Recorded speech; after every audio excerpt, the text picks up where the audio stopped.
para essa tarde um debate com o tema análise de dados sobre o Covid-19. É importante destacar que esse debate está sendo realizado em parceria com os professores das universidades, em destaque, né, especial para a Universidade Federal de Viçosa, para os nossos professores e coordenadores, e em parceria com o Colégio Tiradentes, Unidade de Bom Despacho. Então, sejam todos bem-vindos. Nós vamos iniciar o nosso evento. Em virtude dessas profundas mudanças ocorridas em função da pandemia do coronavírus e da possibilidade de lidar com essas alterações de maneira inteligente e obter aprendizado mediante essa nova situação, que nós estamos a realizar esse evento. Então, a Polícia Militar e a Direção Pedagógica do Colégio Tiradentes da Polícia Militar da Unidade de Bom Despacho se alegra com a presença de todos vocês. Algumas das nossas autoridades, como direção administrativa e pedagógica do colégio, justificam a sua ausência mediante a realização de outros eventos e reuniões da diretoria de ensino do colégio. Eu gostaria de destacar alguns dos nossos colaboradores e autoridades que estão presentes. Entre elas, nós temos o professor Meran Sabete, que possui doutorado em matemática e é professor associado da Universidade Federal de Viçosa, do campus de Florestal, e é orientador desse projeto. Também tivemos a colaboração do professor Nilton Moreno Sanches, doutor em microbiologia pela Universidade Federal de Viçosa, do professor Marcos Tavares, doutor em epidemiologia pela Escola de Enfermagem da UFMG, da senhora Maria Auxiliadora, psicóloga e especialista em educação e gestão de pessoas, e do senhor professor Fábio Fonseca Saldanha. Também tivemos e vamos ter mais contribuições com o policial militar Denis, através da próxima palestra, que todos já estão convidados. Ele vai falar para nós sobre como elaborar filmes, roteiros, para divulgar esses trabalhos que estão sendo realizados. Gostaria de colocar aqui também o meu agradecimento pela orientação e coordenação do professor Luiz Felipe Gonçalves Fonseca, que é doutor em matemática pela Universidade de Brasília e coordenador do curso Prof. Mate, que é o mestrado nacional em rede. Aos alunos e ex-alunos do curso do mestrado profissional em matemática, eu também agradeço a presença, e a todos os colaboradores do projeto científico. Aos demais professores que estão presentes, muito obrigada pela presença de cada um de vocês, e que essa tarde seja de muito, muito aprendizado. A presente popularização da visualização de dados em notícias jornalísticas, campanhas publicitárias, estudos científicos e relatórios criou a oportunidade de destacar a importância da matemática e do seu ensino, uma vez que a matemática, ao ser aplicada aos recursos computacionais, permite analisar, sintetizar e processar representações através de imagens. E para tratar, né, sobre este assunto, nós temos a honra de apresentar o nosso palestrante, que é o professor Fernando de Souza Bastos. O professor é graduado em matemática pela Universidade Federal de Viçosa, possui mestrado em Estatística Aplicada e Biométrica pela Universidade Federal de Viçosa, é doutor em Estatística pela Universidade Federal de Minas Gerais e tem experiência nas seguintes áreas: probabilidade estatística, com destaque para modelos de regressão, modelos de seleção amostral, delineamento de experimentos, Big Data, programação em R, criação de relatórios dinâmicos, visualizações gráficas, educação matemática e estatística. Também mantém uma página pessoal, onde divulga os seus trabalhos e atividades científicas. E criou uma ferramenta de visualização de dados para a pandemia do Covid-19. Professor, o senhor pode ficar à vontade para nos transmitir mais informações e iniciar esse debate. Ótimo, muito obrigado, Márcia. Está me ouvindo? Te ouvimos bem, Fernando. Ótimo. Então, boa tarde a todos. Muito obrigado pela apresentação, pela organização sua do evento, né? Você está de parabéns. Colégio Tiradentes também eu agradeço, né, a todos da gestão aí do Colégio Tiradentes. Queria agradecer em especial o Lucas Sommer, que fez o cartaz, ficou muito legal o cartaz, a divulgação muito boa, né? E eu estou tentando aqui compartilhar minha tela enquanto eu falo. Estão visualizando a minha tela, Márcia?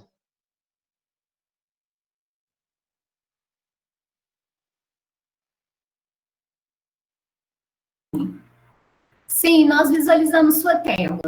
Tá. Os slides, desafios do ensino remoto e ciência de dados? Sim. Ótimo, muito obrigado, porque aqui não aparece para mim a visualização, não. Mas tá bom. Então, eu queria agradecer mais uma vez a Márcia, a todos os presentes, ao professor Luiz Gustavo Perona, amigo meu aí do curso de matemática aqui em Florestal, ao professor e estudante do doutorado aí, está finalizando, o grande amigo meu, Magno Tairone, ao Meran, que está presente também, né, grande amigo, coordenador do meu curso, a minha esposa e a todos os presentes aí, tá? Espero que seja um momento de aprendizado para todos e que vocês consigam levar alguma coisa da palestra aqui hoje. Bom, eu fui chamado para falar um pouquinho sobre os desafios do ensino remoto, principalmente na área de matemática e da área de ciências exatas, e um pouquinho sobre ciências de dados, né? Então, o título da minha apresentação é Desafios do ensino remoto e ciências de dados, aprendizado e interação durante a pandemia. Eu sou professor do curso de matemática, licenciatura do campus de Florestal e da Universidade Federal de Viçosa, né? Eu vou começar aqui, já que eu estou falando de tecnologia, já incentivar os professores numa forma de divulgar a sua apresentação, né? A gente tem dificuldade, às vezes, de compartilhar o slide, ou compartilhar ferramentas, ou compartilhar conteúdo com os alunos por e-mail, a depender do tamanho desses documentos, né? Então, o QR Code é uma forma simples e rápida de você compartilhar os seus slides com os alunos. Então, através da leitura aí da câmera do seu celular, você consegue, apontando para esse QR Code, caso o seu telefone tenha essa funcionalidade, né, já baixar no celular a minha apresentação e visualizar ela diretamente no seu telefone. Tem também um link, né, do HTML.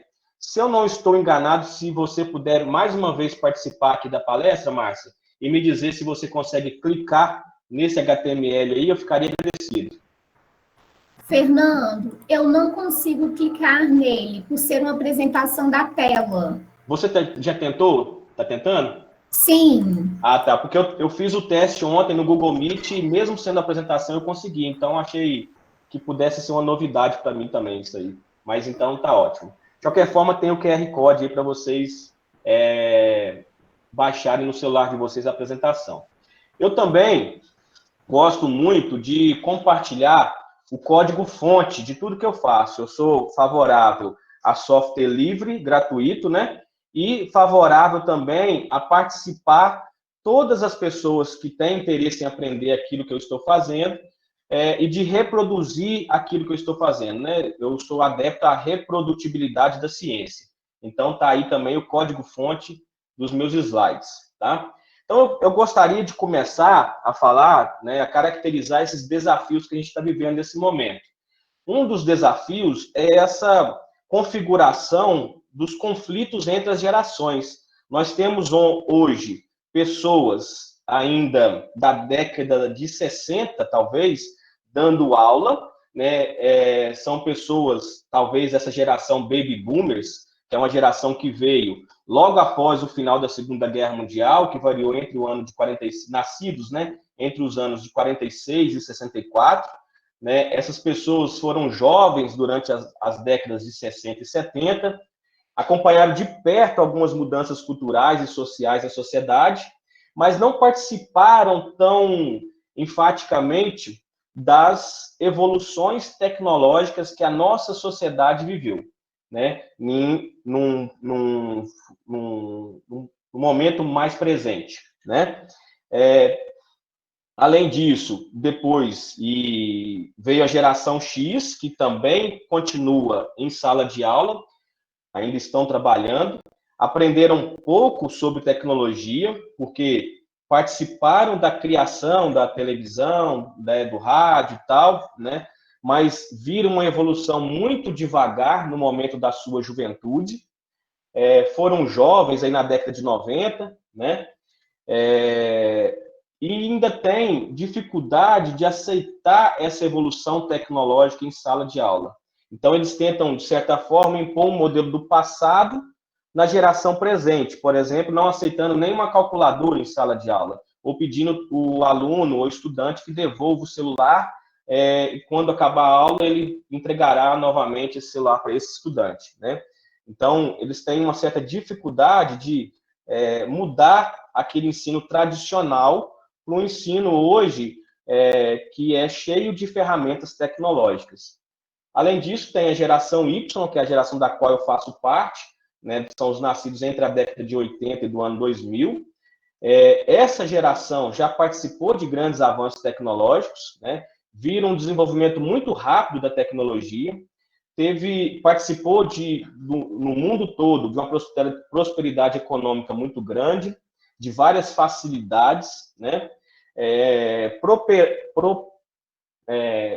Em geral, nasceram em ambiente urbanizado, né? Viram e possuem, né, a grande maioria, smartphones, né, que são os telefones inteligentes. Em geral, ainda são alunos das universidades e faculdades ou estão iniciando profissionalmente, né?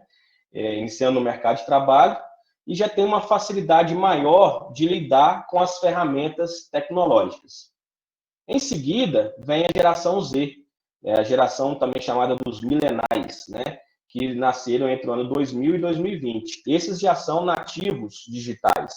É o que eu chamo de geração Google, né? Porque tem facilidade de buscar informação a partir do Google. A minha filha, por exemplo, que tem 5 anos, ela pega o meu telefone celular, desbloqueia esse telefone, entra no Google, já sabe clicar lá no fone do Google, né, e procurar vídeo para crianças de 5 anos. E entra no YouTube, e no YouTube ela procura vários desenhos ou vídeos que seja do interesse dela. E a gente tem que ficar sempre atento para poder não ver algum vídeo que não, né, seja do nosso interesse que ela veja, né?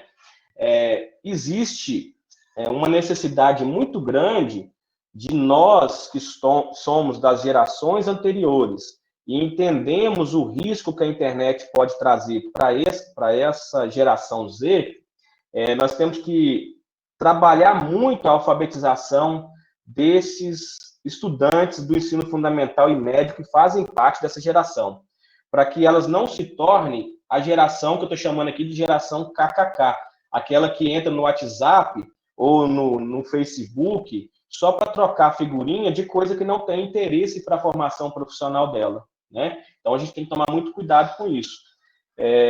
E esses estudantes da geração Z estão sendo, no momento, cobaias na evolução precoce das atividades remotas que está se impondo nesse momento para nós, né? Ou também EAD. Eu peço licença para poder beber água.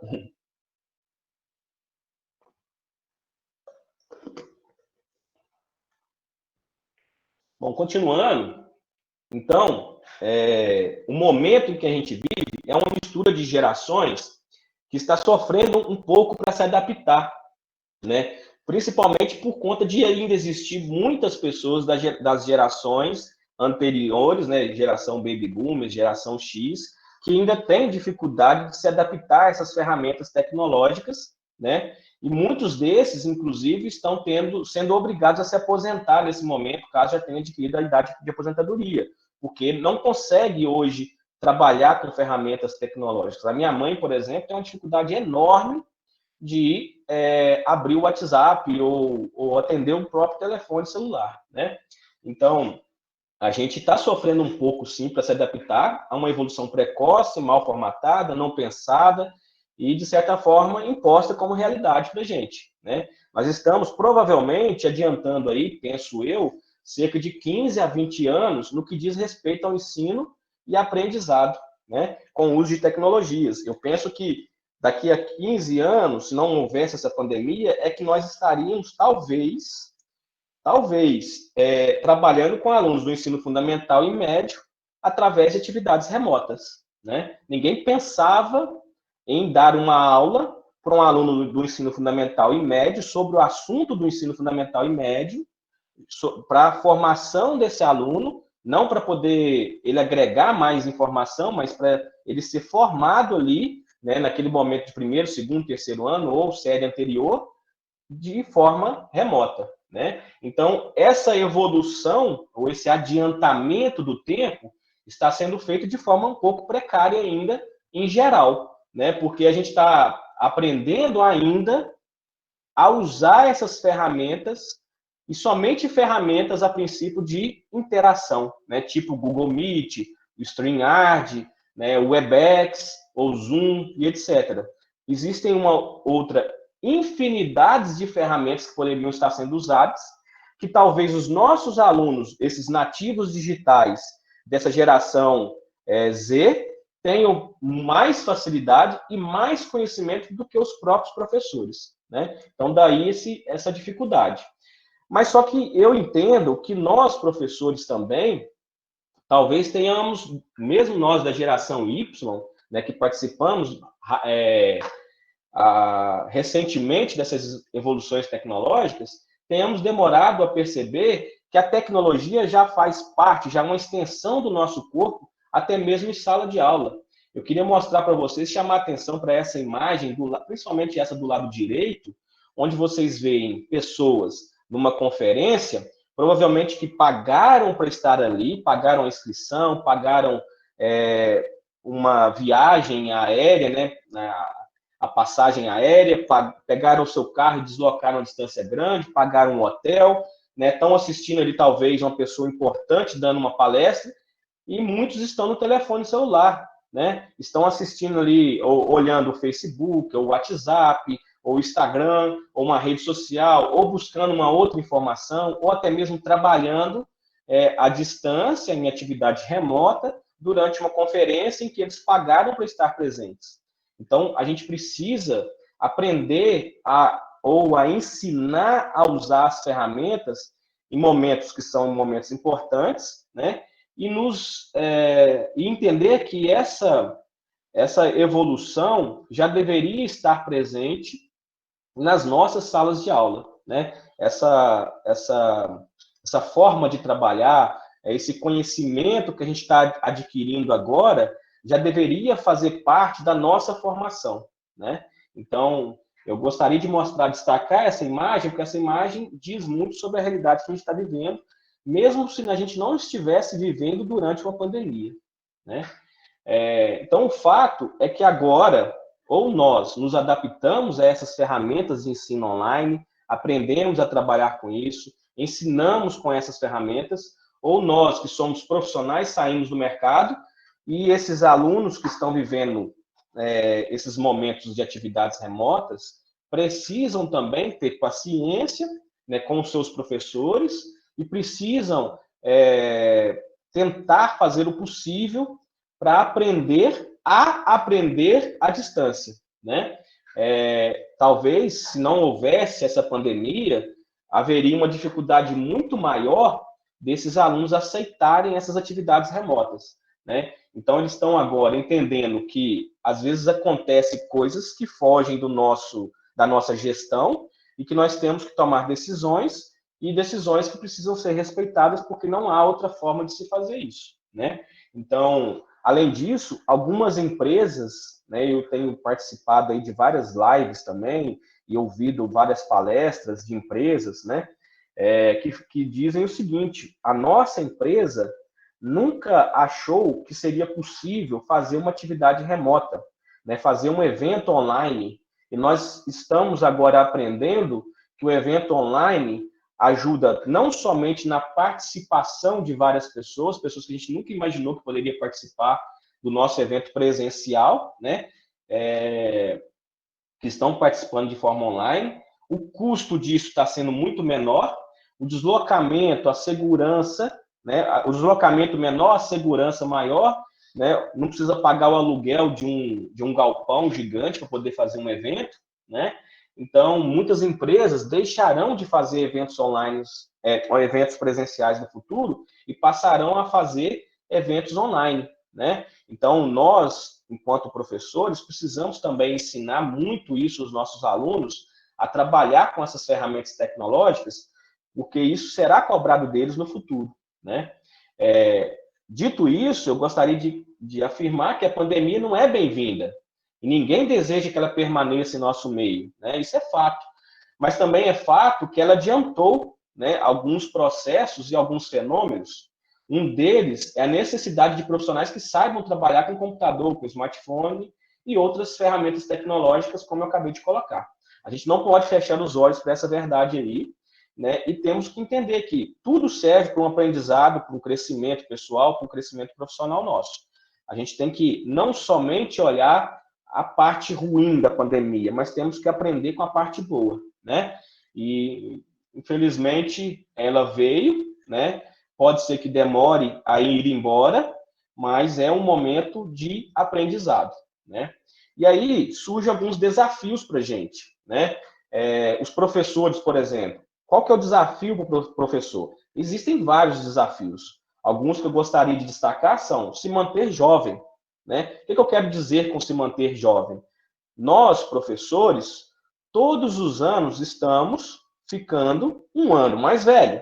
Só que nossos alunos, todos os anos, têm a mesma idade. Por quê? Porque todo ano, se eu dou aula em faculdade, se eu der aula na disciplina do primeiro semestre, todo ano eu estou dando aula para alunos de 18 anos, 19 anos, né? Em geral. Alunos que estão a cada dia numa geração mais nova, né?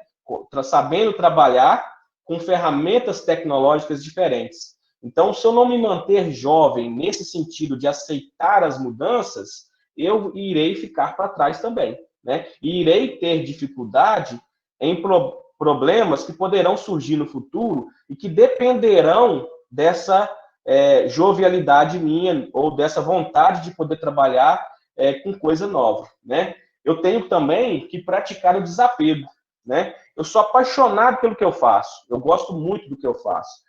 E nós, professores, gostamos muito do que fazemos, né? Nós tendemos a tentar ensinar tudo o que sabemos para os alunos, né? Isso é um fato.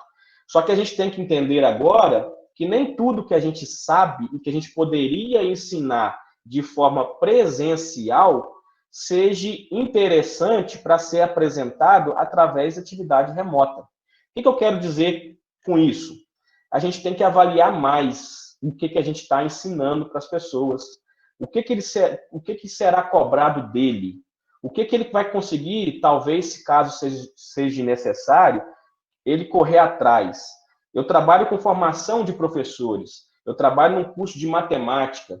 Como professor de matemática, eu gosto muito de ensinar teoria, né? Coisas que são muito profundas, vamos dizer assim, e que não necessariamente será usada, talvez, nem numa pós-graduação, por um aluno que não vai trabalhar com algo que seja semelhante ao que eu trabalhei. Só que como eu, como professor, gosto de ensinar tudo, eu vou querer, talvez, ensinar para aquele aluno aquilo que eu sei. Mas tem coisa que não é necessário, né? Então, tem que saber avaliar isso. Nós temos que...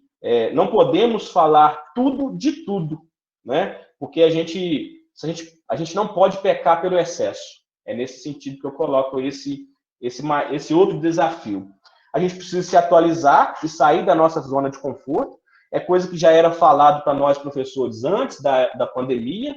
Eu entendo que isso agora é mais importante, Em todas as reuniões que eu tenho feito na universidade, hoje com os professores, eu tenho cobrado, vamos conversar mais. Nós precisamos conversar mais. Nós precisamos ouvir ideias. Nós precisamos apresentar ideias. Porque a gente está vivendo um momento totalmente atípico e, como eu disse antes, nós estamos adiantando uma evolução de uma maneira muito complicada, de uma maneira muito difícil, porque além da gente estar fazendo coisas que a gente não imaginava que fosse fazer num período tão curto, nós estamos ficando longe de pessoas que poderiam contribuir com esse momento, né? Então, eu acho que a nossa sociedade em geral, principalmente a ciência, os cientistas, né? A gente tem colaborado, sim, com a sociedade, porque a gente tem feito... Né, toda hora existe uma live diferente, um evento online diferente para a gente poder crescer profissionalmente e pessoalmente. Você pode entrar no Instagram agora que você vai ver lá diversas divulgações de lives científicas, né, por grandes profissionais da ciência. Nós também vemos professores também importantes, que têm grande conhecimento, são famosos em suas áreas, em suas respectivas áreas, dando palestras online, né? Então, nós pesquisadores, nós cientistas, temos participado desse momento de maneira muito proativa. Mas talvez isso ainda falte entre os nossos pares, numa comunicação mais interna, numa troca de figurinhas mais interna, né? Então, alguns estão assistindo essas lives, outros não. Então, a gente precisava participar mais em nossa casa, em nossa base, dessas discussões, né?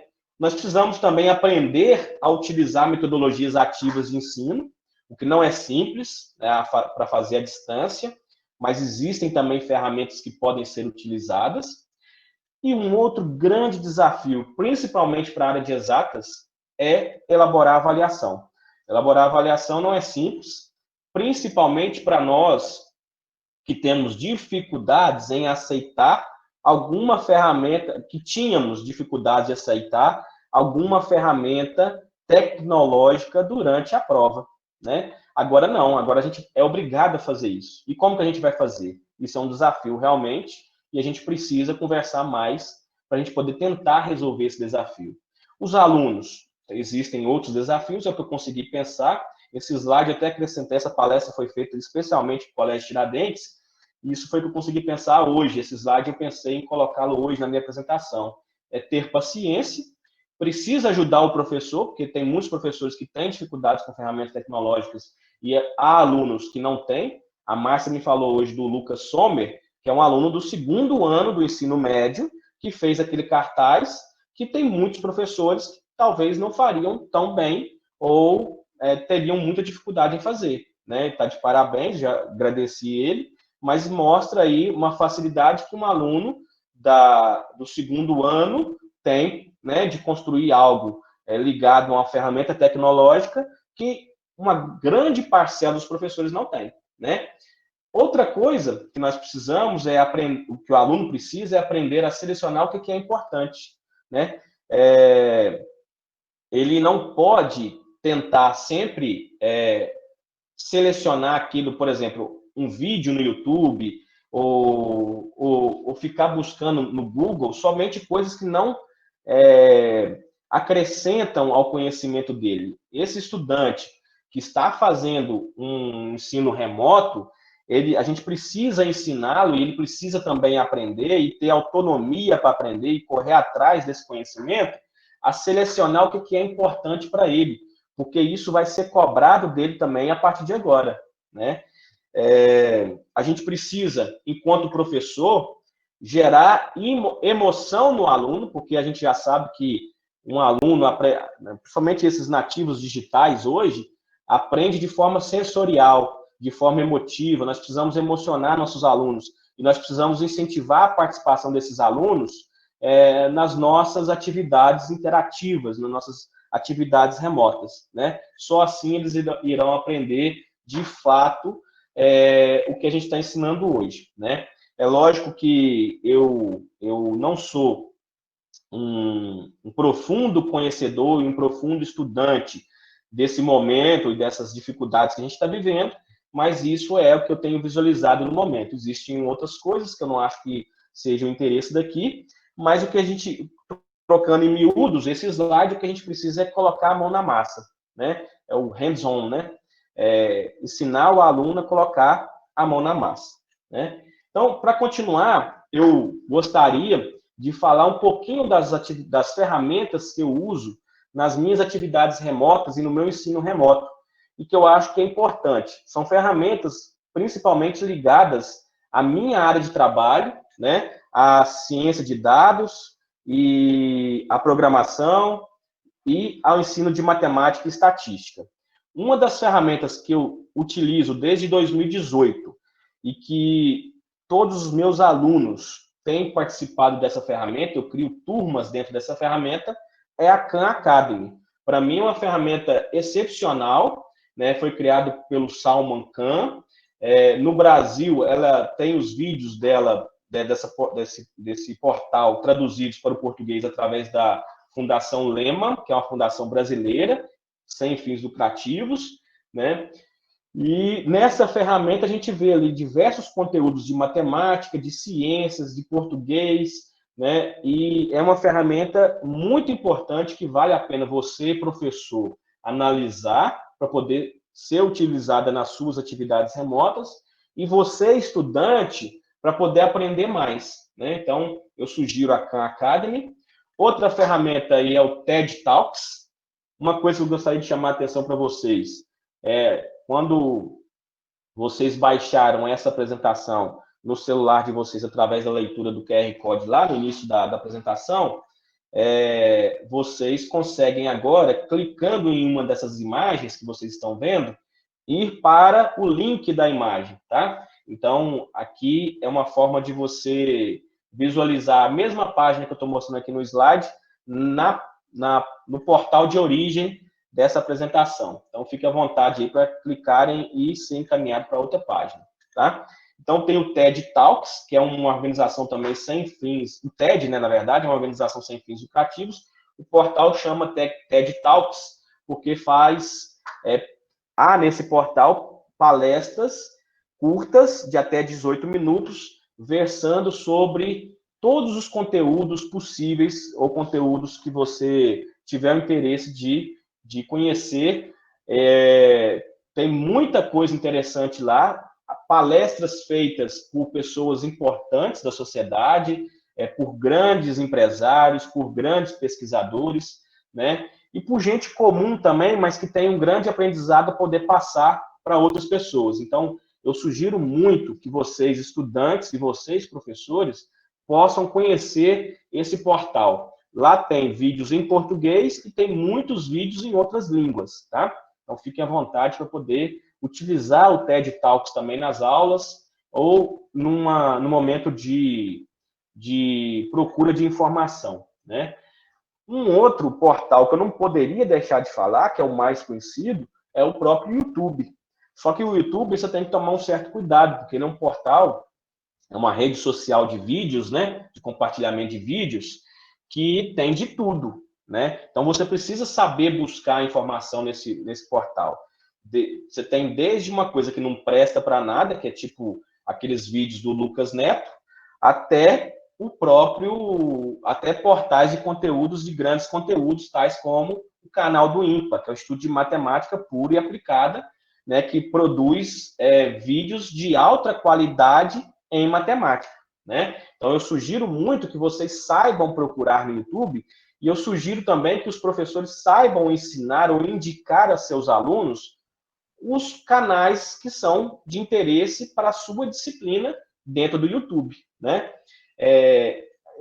Eu estava discutindo com um amigo meu um tempo atrás sobre a possibilidade de, no futuro, as empresas, no momento de contratação, avaliar até quais canais um profissional, um estudante ou um cara que está se candidatando a uma vaga siga.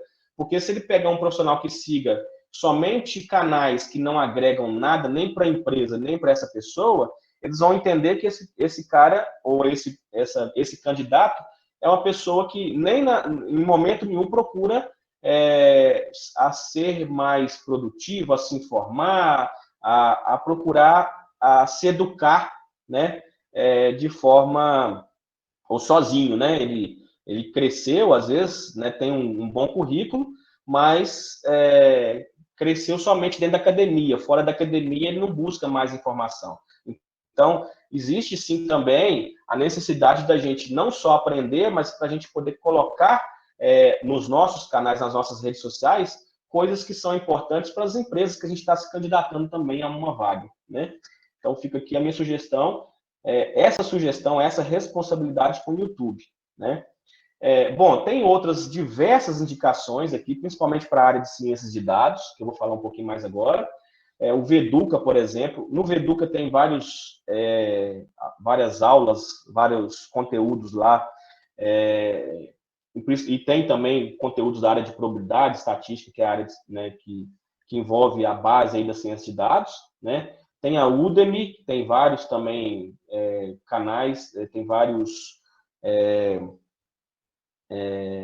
links aí de páginas de ensino de cursos diferentes, desculpa. A Data Science Academy tem vários cursos diferentes também, todos ligados à área de ciências de dados, de análise de dados, de programação e na área de ciência computacional. Tem a Code Avengers, a Udacity, o Coursera, que tem em diversas áreas também. Esse canal Statidados, que é de um amigo meu também, para quem quer estudar estatística, é um canal interessante. O Financial Risk Academy tem um curso lá do Software, né? A Márcia tinha me falado que tinha alunos aí que tinham interesse em aprender o Software. Ali, nesse Financial Risk Academy, tem um curso gratuito lá que está sendo dado agora, muito bom. O Telegram e o WhatsApp são redes sociais aí do seu telefone celular que você possui canais de livros, de ajudas em disciplinas básicas, né? O Duolingo, que é um canal para você aprender inglês. Eu sugiro aos estudantes aí e aos professores que querem aprender inglês que entrem nesse portal. E aí existem também alguns portais na internet de tirar dúvidas de alunos. Um deles, por exemplo, é o Stack Overflow. Nesse caso, o Stack Overflow é mais ligado à área de tecnologia, né? E é em português. Mas existe também o Stack Exchange, que é uma rede social de canais de dúvidas, das mais diversas dúvidas possíveis. Por exemplo, se você quer aprender a fazer uma comida diferente, provavelmente um macarrão diferente, provavelmente vai existir um canal dentro do Stack Exchange que ensina ou que discute e que tira dúvidas sobre como fazer um macarrão diferente, ou sobre culinária, onde você vai poder colocar lá a sua dúvida e em menos de 5 minutos, talvez, alguém do outro lado do mundo vai ver aquela dúvida sua e vai responder essa dúvida sua. Então, existem canais hoje assim na internet, são canais extremamente rigorosos sobre o que você coloca e sobre o que é respondido lá também, né? Mas vale a pena vocês darem uma olhada, vocês professores e vocês estudantes. Em geral, são canais em inglês, né? Mas vale a pena. E hoje a gente tem o tradutor do Google aí, que resolve bem rapidamente essa dificuldade que talvez a gente tenha com o inglês, né? E aí tem, se vocês quiserem saber mais sobre cursos online gratuitos, você vai poder clicar aqui. Como a Márcia falou comigo que vocês não estão conseguindo clicar na apresentação, apesar de que eu fiz o teste ontem e eu consegui através do Google Meet, eu vou clicar para vocês entenderem qual que era a minha sugestão. Então, eu gostaria que vocês me respondessem, Márcia, por favor, se você está vendo a página que abriu aí. Visualizo, Fernando, visualizo a página. Obrigado. Então, quando você clica aqui, você está sendo direcionado para o Google para você buscar cursos online gratuitos, né? Eu não conheço todos, que eu quero dizer isso. Então, o Google hoje é a melhor ferramenta para você buscar informação. Você tem que saber buscar essa informação, né? Então, no Google, se você quer saber, por exemplo, eu estou indicando cursos aqui da área de tecnologia. Se você quer saber da área de biologia, eu vou procurar cursos online gratuitos em biologia, né? E provavelmente eu vou achar uma lista enorme de cursos e eu vou buscar qual que é o melhor. né? Então, eu não tenho como indicar todos, mas estou dando um caminho para vocês. Também tem a questão do aprendizado de softwares, né? Eu acredito hoje que o futuro nosso, no futuro, e talvez até no momento mesmo, é mais importante aprender algum tipo de programação do que aprender uma língua diferente. Apesar da língua diferente, o inglês em especial, ser de extrema importância para o crescimento pessoal e profissional de qualquer um dos nossos estudantes. Né? Deixa eu beber mais um pouco de água, licença.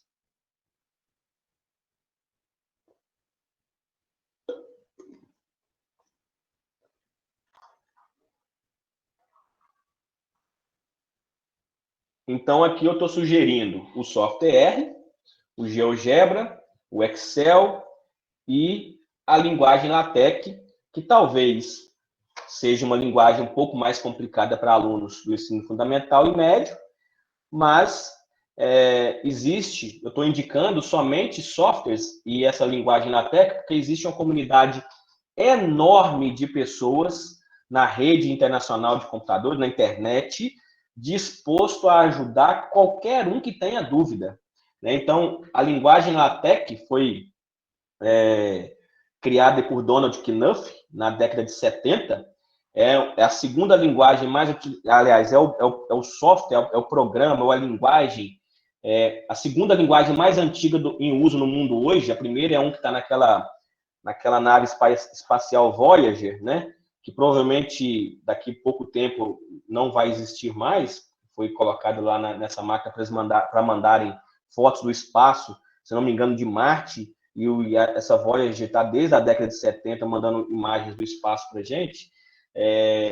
Quando essa nave parar de mandar imagens e deixar de comunicar com a Terra, com a NASA, a linguagem LaTeX se tornará a linguagem mais antiga em uso ainda, e provavelmente vai ficar por muito tempo em uso, porque não é uma linguagem difícil de ser aprendida e é uma das linguagens mais utilizadas, pelo menos na área de exatas, na edição de publicações de cunho científico.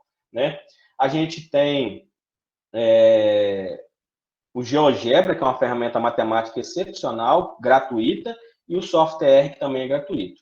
Então, eu vou agora parar um pouquinho essa parte de ensino remoto e vou falar um pouquinho sobre ciências de dados, que é a parte final aí da minha apresentação. Né? Eu quero tentar, de alguma forma, motivar vocês, estudantes, a pesquisarem um pouco sobre essa área, que é uma possível área de trabalho de vocês no futuro, porque está aumentando muito a demanda de profissionais nessa área, né, que tenha conhecimento na análise de dados, e muitos estudantes do ensino fundamental e médio não sabem nem da existência dessa área. Alguns professores não sabem nem da existência dessa área. E a gente está vivendo um momento agora que a gente está vendo falar de estatística toda hora na televisão, né?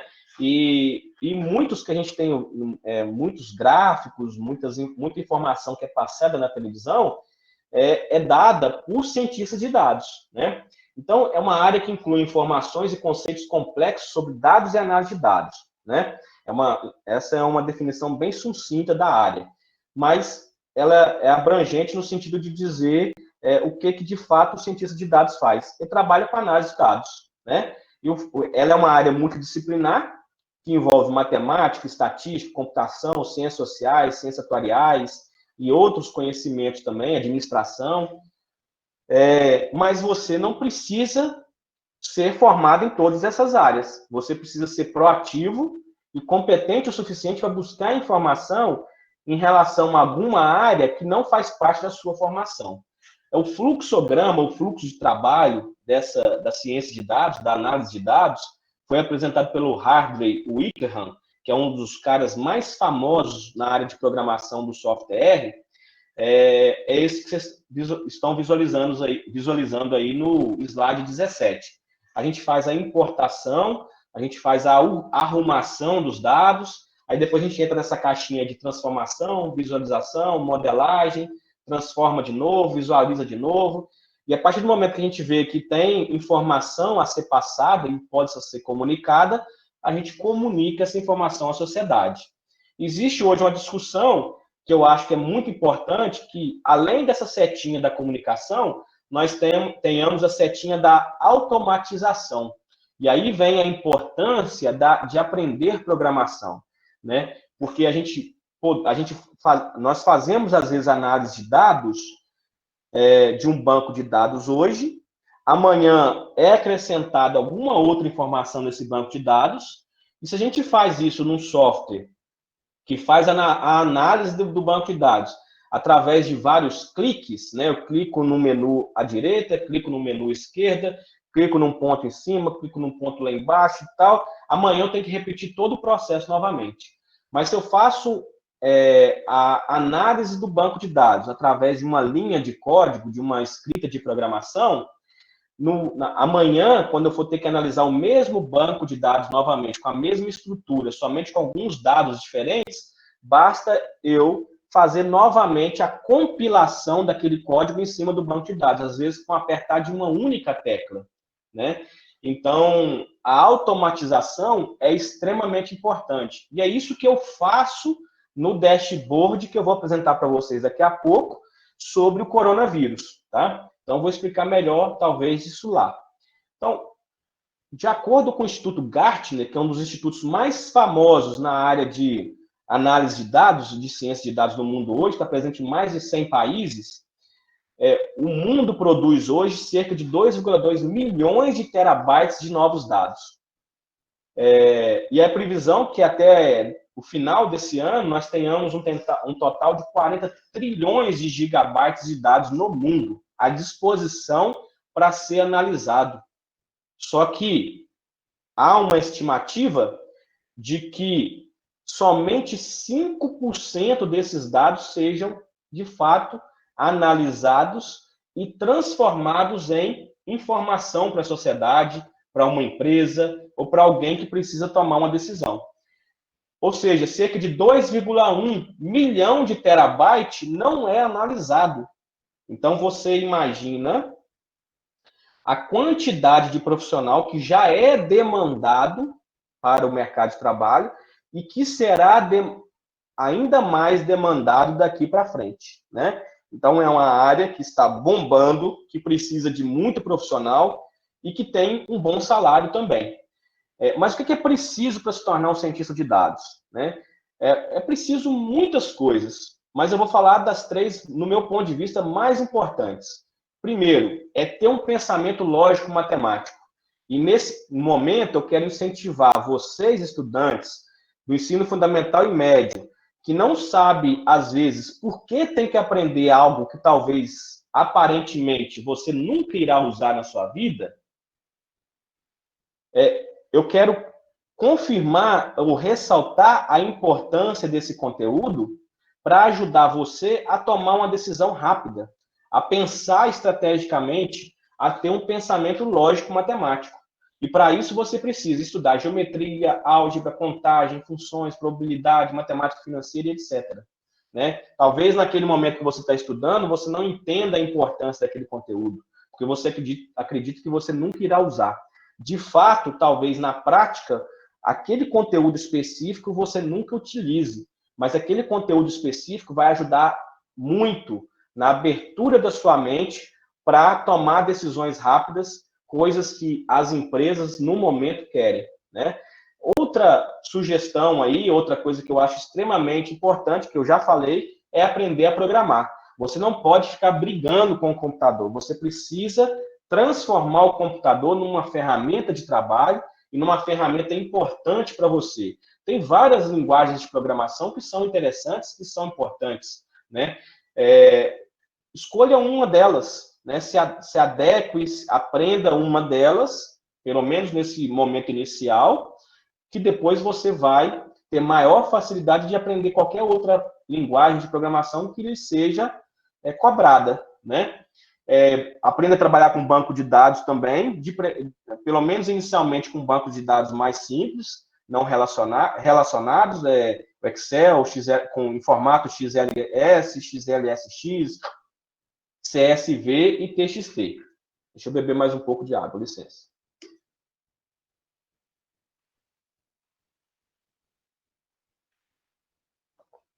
E por último, você tem que gostar de estudar. Você não vai aprender como esse menino que aparece nesse GIF. Você precisa ler o livro, você precisa se informar, você precisa estudar. E por que você precisa estudar? Ah, eu quero trabalhar na área de exatas. Por que eu vou estudar geografia? Por que eu vou estudar história? Sabe por quê? Porque você precisa ter facilidade de buscar informação no momento que você é demandado. Eu não sei tudo da minha área. Eu não sei tudo da minha área. Mas quando eu sou demandado a buscar alguma informação, eu tenho facilidade de buscar a informação que eu preciso, porque eu já vi algo parecido, ou já estudei algo parecido, ou eu, por interesse próprio, né, tenho conhecimento naquilo, né? Então, você precisa de gostar de estudar, precisa de ler, né, para poder facilitar a sua vida no futuro. Bom, e qual que é o salário de um cientista de dados? Esse aqui é um gráfico que aparece lá no site de vagas.com, que é baseado nos salários que são sugeridos pelas empresas que estão solicitando profissional nesse momento, lá no site vagas.com. Né? Em média, o valor mediano aí do salário das empresas que estão querendo contratar um profissional desses é de R$ 6.100. Está variando ainda no limite inferior de R$ 4.500 e no limite superior de R$ 8.170, isso no site de vagas.com.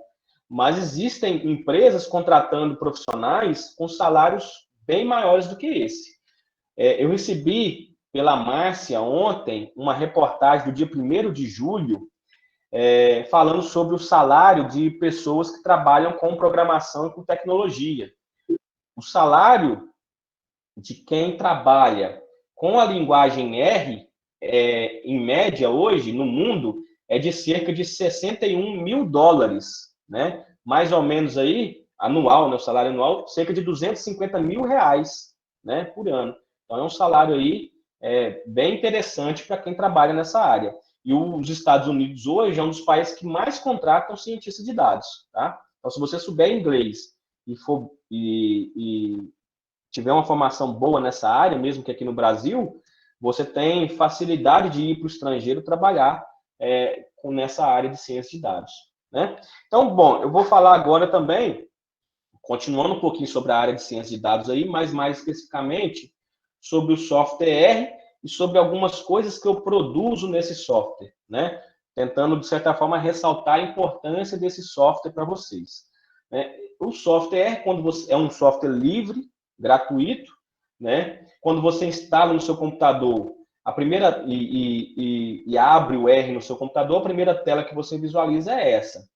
Em geral, não é a tela que nós, cientistas de dados, nós pesquisadores, nós professores trabalhamos, porque a gente também instala no nosso computador uma outra ferramenta que é chamada de RStudio, que é o compilador de linguagem R, né? E nesse RStudio, quando você abre ele no computador, você vê essas 4 telas. A primeira é o editor, né, onde você digita e guarda o seu código. A segunda é o console, onde você roda, onde tudo acontece no R. Nós temos o ambiente, o environment, e nós temos o output, onde a gente visualiza os resultados, os nossos gráficos, as nossas tabelas e etc. Tá? Então, esse é o visual do RStudio, e que você pode trabalhar dentro do RStudio com a linguagem R, que ele vai compilar, né, normalmente para você e vai gerar as visualizações que você precisa. Tá? Bom, o que eu faço no R? Eu faço tudo no R. Essa apresentação que vocês estão vendo foi feita no R. A minha página profissional que a Márcia divulgou no início da apresentação, né, essa primeira página que você está vendo, essa primeira imagem que você está vendo aí, foi feita no software R. Inclusive, eu ensino meus alunos da disciplina de matemática computacional, tanto da graduação quanto do mestrado, a criar uma página utilizando o software R, o RStudio e o GitHub. O GitHub é um portal, é uma rede social de programadores, onde a gente guarda os nossos códigos e a gente pode criar uma página lá dentro, né? Utilizando a hospedagem do GitHub. Nós temos ao lado direito aí a página da matemática, que foi criada pelos nossos estudantes, e o conteúdo dessa página é adicionado aí a partir do que os alunos concordam, né? Tanto os alunos do mestrado profissional quanto dos alunos da graduação. Eu crio páginas para as minhas disciplinas e aí eu coloco lista de exercício, apresentações e várias outras coisas, provas, tudo nessas páginas, e todas essas listas, essas apresentações feitas no software R, né, utilizando o RStudio. Inclusive, eu digito LaTeX, né, eu edito meu texto utilizando linguagem LaTeX dentro do software R também. Artigos que eu publiquei, né, o R para mim é essencial, porque eu faço simulação de dados dentro do software R. As minhas ferramentas interativas, os dashboards, né, eu faço também utilizando o software R. Aqui vocês estão embaixo, vocês estão visualizando em duas ferramentas, uma para visualizar os recursos que as universidades recebem, com que elas gastam, e esse dashboard aqui é referente a todas as universidades do país. Esse outro dashboard, que é só relacionado ao UFV, que mostra as diárias e passagens que todo servidor da UFV recebe, né? É uma forma da gente fiscalizar também a minha instituição, as nossas instituições de ensino, no que ela está recebendo, no que ela está gastando, né? Aqui a gente vê, por exemplo, uma barrinha da ex-reitora nossa, que recebeu aí mais de 300 mil reais ao longo de 6, 7 anos de diárias e passagens, né?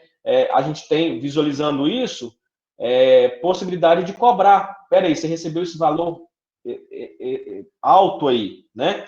O que você fez para a instituição para receber isso tudo? Para onde você foi? Por que essa informação não é aberta para nós? Então, nós, analistas de dados, nós, cientistas de dados, geramos informação para a sociedade, e geração que é importante para a gente fiscalizar o servidor público, para a gente fiscalizar uma empresa qualquer, ou para a gente poder visualizar mais rápido alguma informação que os dados estão nos passando, para a gente, né, facilitar a nossa vida ao trabalhar com banco de dados, né? E aí, por último, um dos dashboards que eu fiz foi logo no início de março, momento que eu não achei que haveria tantos trabalhos interativos na sociedade para divulgação dos dados da Covid-19, né? Então eu falei assim, eu sei fazer um dashboard, eu tenho banco de dados, por que eu não faço um dashboard para poder apresentar esses dados para a sociedade de alguma maneira mais interativa? Além disso, né, aquele modelo que o Meran apresentou, modelo CIR, né, de suscetível, infectado, removido, que as pessoas falavam muito sobre ele no início da pandemia, eu falei também, vou criar uma ferramenta interativa para a pessoa entender como é que funciona esse modelo, né, e visualizar o que é essa curva, esse achatamento da curva que eles tanto falam, né? Então, eu criei essa ferramenta. Quando você clica aqui, você vai para a ferramenta, eu vou clicar, como eu falei, ela demora um pouquinho para abrir. Nessa ferramenta, eu disponibilizei informações quanto a estatística descritiva, né, dos dados dos estados. Aqui a gente começa a ver estado por ordem alfabética. Vocês estão vendo o Acre, né? Vamos ver aqui Minas Gerais. Aqui a gente visualiza um gráfico dos casos acumulados de Minas Gerais. Esse gráfico é interativo, quando você passa o mouse sobre ele, você vê o número de confirmados, o número de óbitos, etc. Aqui tem o número de confirmados nesse box aqui embaixo. Aqui tem o número de óbitos no estado de Minas, isso confirmado até o dia de ontem, dia 2. E, para mim, foi, naquele momento que eu criei a ferramenta, um dos grandes diferenciais da minha ferramenta às ferramentas que eu estava vendo na internet e sendo divulgado é o número de recuperados. Naquele momento eu não via número de recuperados, né, sendo divulgado. Então aqui a gente vê que em Minas tem uma estimativa aí de 23.847 recuperados. A gente visualiza também o número de óbitos por estado, o número de confirmados, etc. A gente tem a visualização por cidades, né? Aqui é todo o estado. Se eu quiser escolher uma cidade qualquer, por exemplo, Florestal, né, que é a cidade de onde eu estou fazendo essa palestra hoje, eu encontro aqui 15 confirmados até o dia de ontem. Às vezes, algumas informações são um pouco desencontradas em relação à informação que você está vendo na sua cidade. Por exemplo, Florestal hoje foi informado ontem, se não estou enganado, que tem 17 ou 18 casos. Mas por que tem essa diferença no meu sistema? Porque o meu sistema faz a leitura do banco de dados lá do Ministério da Saúde. Na verdade, faz do Brasil.io, que é um portal de um cara que se dispôs a pegar esses dados de todos os estados e condensar num banco de dados único. Eu tenho o link aqui no sobre, quando eu falo sobre o portal, eu tenho o link aqui do Brasil.io, que vocês podem ir lá depois. E esse banco de dados ele demora um pouco para ser atualizado com os dados da cidade, porque a Secretaria de Saúde demora a passar esses dados para o Ministério da Saúde, e o Ministério da Saúde demora mais um pouco para lançar esses dados, né? Aí a gente também tem o número de casos acumulados na cidade, então você vê diariamente aqui o dia que houve uma mudança aqui na divulgação dos dados. Aqui a gente tem os dados do Brasil como um todo, né? No meu sistema, até o dia 2, foi informado 1.404.344 confirmados, 59.558 óbitos. Como eu já falei, tem um certo delay por conta dessa demora na informação, mas tem uma informação interessante aqui, que é o número de recuperados, 927 mil recuperados, né? Eu também tenho uma ferramenta aqui interessante, que é o Trimap. Quando eu criei essa ferramenta, só tinha 4 estados aparecendo aqui. Hoje tem aí, talvez, os 27 estados, né? Quanto maior essa caixinha que você visualiza, maior o número de casos confirmados, e quanto mais vermelha, infelizmente, maior o número de óbitos, né? E aí eu tenho também uma ferramenta para simulação do modelo CIR com mortalidade aqui.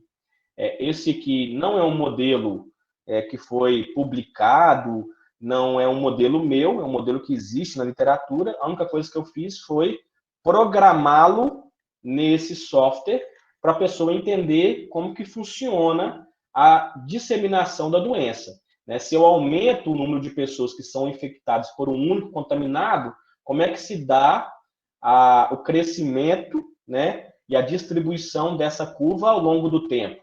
Se eu aumento a taxa de mortalidade, se eu aumento o tempo de infecção, e assim por diante, né? E aí uma outra forma de visualização aqui. Então, nesse caso, o que a gente viu foi o número de casos brutos, né? E, obviamente, quando a gente vai mostrando somente os dados brutos, né? A gente vai se assustando, porque há um aumento rápido aí, esses números foram dobrando de 2 em 2 dias, de 3 em 3 dias, né?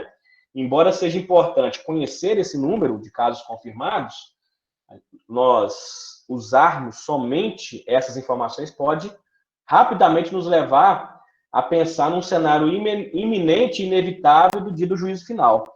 Quem ainda não conversou com seu pai e sua mãe e ouviu, nós estamos nos fim dos tempos, né? O mundo está acabando. Ainda mais quando veio aquela possibilidade dos gafanhotos chegarem no Brasil. Isso é um sinal bíblico dos fins dos tempos, né? Mas essa questão dos gafanhotos quase que todo ano acontece no país. Essa questão da pandemia, a gente vive, ou a gente já sabia da possibilidade da chegada de uma pandemia no mundo, né?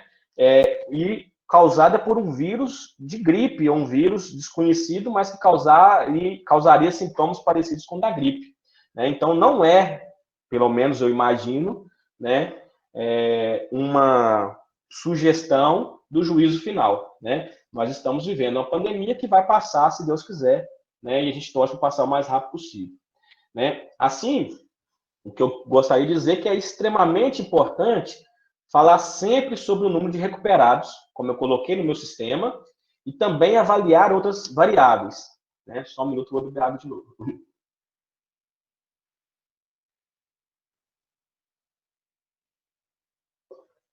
Por exemplo, comparar o número de óbitos de 2020 com o número de óbitos de 2019, por exemplo, né?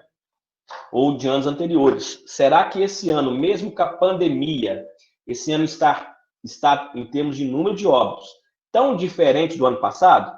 Então, a gente precisa avaliar isso daí. E aí eu quero que vocês entendam o que eu vou falar nessa parte, porque daqui a pouco, logo depois que eu mostrar o número de óbitos, fazer essa comparação de 2019 com 2020, eu vou tentar mostrar por que 2020 não é tão diferente de 2019.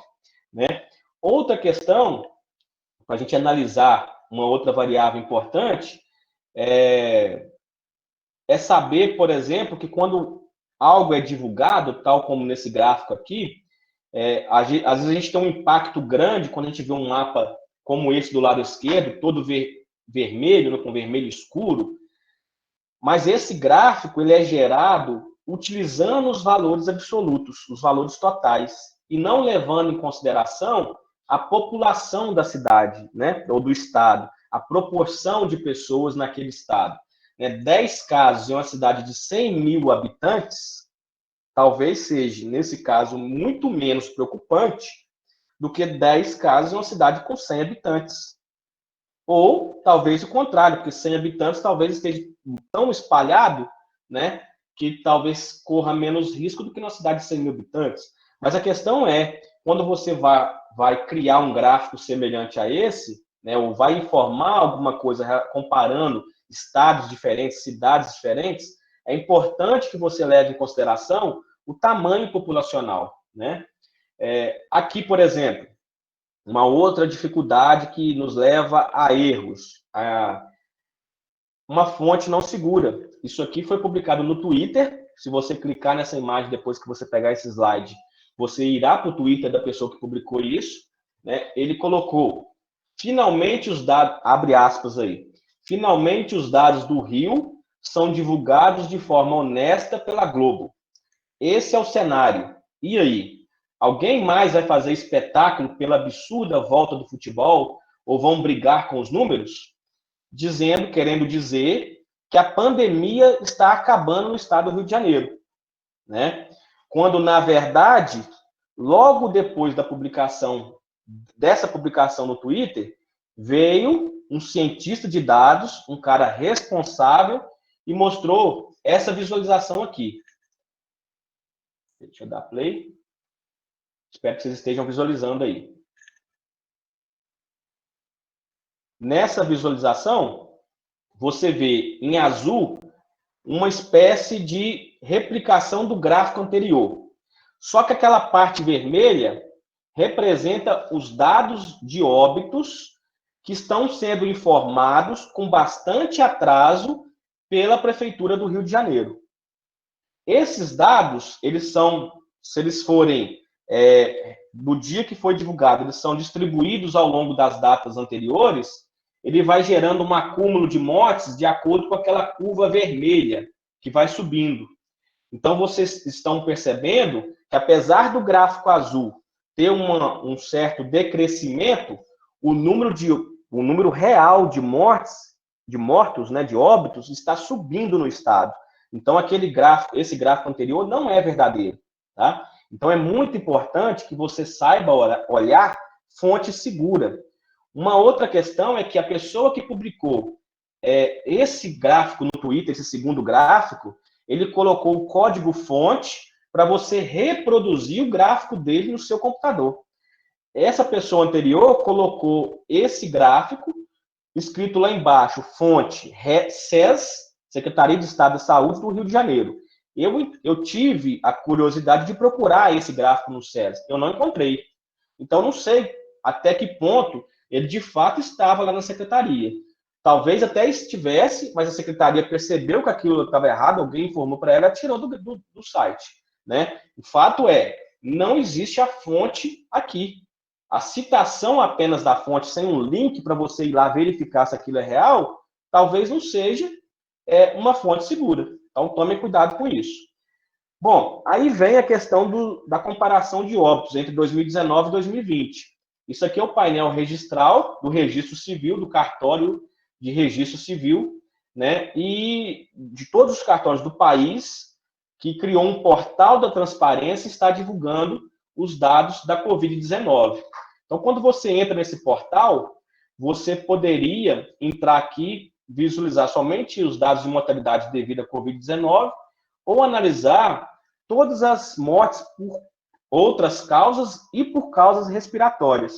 E aí, quando você visualiza 2019, você que vê que... Vou pegar o período aqui do dia 1º de janeiro até o período do dia 3 de julho, você visualiza que houve, em 2019, 572 mil óbitos. E no ano de 2020, 601 mil. Uma diferença de 30 mil óbitos. Essa é, se a gente não tivesse considerando a Covid-19, que apesar de ser 19, porque começou lá em 2019, a gente está falando dela aqui no ano 2000, apesar da Covid-19, essa diferença de 30 mil óbitos no país é um número que, de certa forma, é esperado de mudança em relação ao ano anterior, a anos anteriores, né? A gente sempre existe uma variação. Essa variação de 30 mil óbitos não é uma variação tão grande, você poderia dizer, né? Apesar da pandemia. Observe que tem estado, por exemplo, o estado de Minas Gerais, quando você pega do dia 1º de janeiro até dia 3 de julho, nesse período, no estado de Minas, houveram mais óbitos em 2019 do que no mesmo período em 2020, mesmo considerando a Covid-19. Aí você me pergunta, mas, professor, então a gente não tem que ter medo da Covid-19? Tem que ter, e eu vou explicar por quê. Aqui eu mostro a cidade o estado de São Paulo, o estado do Ceará e o estado de Minas. Depois vocês podem olhar aí os dados que eu coloquei. Mas fica aqui o link do portal da transparência para vocês analisarem o que eu acabei de falar. E aí aqui vem a questão agora. Eu mostrei os dados brutos, que nos assustam. Depois eu falei, não fique tão assustado, porque em 2019, por exemplo, em Minas, morreu mais gente no mesmo período que 2020. Então, não há uma alta taxa de mortalidade, né? E ainda há a questão, né, isso é uma estatística de vários estados dos Estados Unidos, onde está fazendo testes em massa, que para cada confirmado você tem pelo menos mais 10 com anticorpo da doença. Além disso, a gente sabe que cerca de 80, 85% das pessoas que são contaminadas não apresentam sintoma nenhum, e talvez nem vá fazer o teste da doença. Mas verifiquem esse gráfico que foi divulgado pelo Observatório Covid-19, que também tem o link aqui. Se nenhuma medida fosse implementada, o gráfico do número de contaminados não seria esse azul, que é o gráfico que representa os dados com as medidas que foram implementadas até agora. Então, esse gráfico aqui, ele é muito pior, né, para a gente, em termos de expansão da doença, e seria muito pior em termos de mortalidade do que o que a gente está vivendo agora com esse isolamento ruim que a gente está fazendo, mas que é, de certa forma, para muitos, o que é possível fazer, né? Então, a gente também tem que entender isso. Mas a gente não pode dizer que não é importante o isolamento. O isolamento é de extrema importância para a gente diminuir não somente o número de contaminados, mas o número de mortos, para que a gente não tenha 2, 3, 4, 5 pessoas lutando pelo mesmo leito em um hospital, né? Aqui, segundo as simulações que foram feitas, estima-se que o número real de infectados no começo de abril foi ao menos 10 vezes menor se comparado ao pico no cenário hipotético de evolução descontrolada da doença sem nenhuma medida implementada. Aqui tem um outro gráfico, também do Observatório Covid-19, que mostra que o azul escuro é o caso que a gente está vivendo agora, o azul claro, se nenhuma medida fosse implementada, e o verde, se uma medida mais reforçada de distanciamento social fosse implementada. Nesse caso, se isso acontecesse, talvez nós não teríamos, né, dificuldades em internar uma pessoa que de fato precise devido à doença da Covid-19, tá? Então, infelizmente, o número de leitos é essa linha tracejada que representa o número de leitos do país, e essa curva azul escura é o que a gente está vivendo no momento, tá? Bom, o avanço da Covid em Minas, o mesmo observatório, além da gente, como cientista de dados, em geral, fazer análise de dados, né, e mostrar o que aqueles dados estão dizendo, nós também fazemos, às vezes, simulação para tentar prever o que pode acontecer. No caso da Covid-19 em Minas, o Observatório Covid-19 divulgou no site que, nesse momento, a previsão para o dia de hoje, na verdade, seria de 50.628 casos. O número de casos confirmados em Minas hoje é de 50.707. Então, uma diferença aí de aproximadamente 70 a 80 casos. Então, tem um grau de acerto muito alto essa ferramenta divulgada pelo Observatório Covid-19. É uma ferramenta que é criada por pesquisadores do país, nosso país, cientistas, não só do nosso país, também de outros lugares do mundo, acho que, se não me engano, tem do México, talvez até o Magno aí que está assistindo a palestra esteja participando, que tem um grupo muito alto, muito grande aí de pessoas participando da construção dessa ferramenta. Pesquisadores importantes aqui no nosso país, e é um site extremamente informativo, que vale a pena vocês acessarem, porque ele também apresenta algumas dúvidas de profissionais ligados à área, com respostas de profissionais ligados à área de saúde em relação à Covid-19. Nós também temos o portal de professores e estudantes da estatística da UFMG, que produziu o portal Covid-LP. Aqui eles também fazem simulação de dados e também fazem previsões para todos os estados do país e também para o Brasil, né? Uma das previsões é que hoje o número de confirmados seria de aproximadamente 53.589 no estado de Minas. Lá, a gente tem um certo diferença, a maior do valor, que o valor divulgado foi 50.707, mas esse valor divulgado foi divulgado no dia de ontem, né? Hoje à noite sairá um novo resultado que provavelmente esse 53.589 ficará bem próximo desse valor aí dos dados de hoje, tá? Então, ele também está acertando, né? Está fazendo uma boa previsão. Isso aqui é uma previsão do número de confirmados e faz lá também a previsão do número de óbitos. O estado de Minas. E aí eles fazem também previsões a longo prazo. Por exemplo, em relação a quando haverá o pico da doença no estado de Minas e no Brasil. No estado de Minas, segundo a pesquisa feita pelos professores e cientistas da UFMG e estudantes lá do mestrado e doutorado,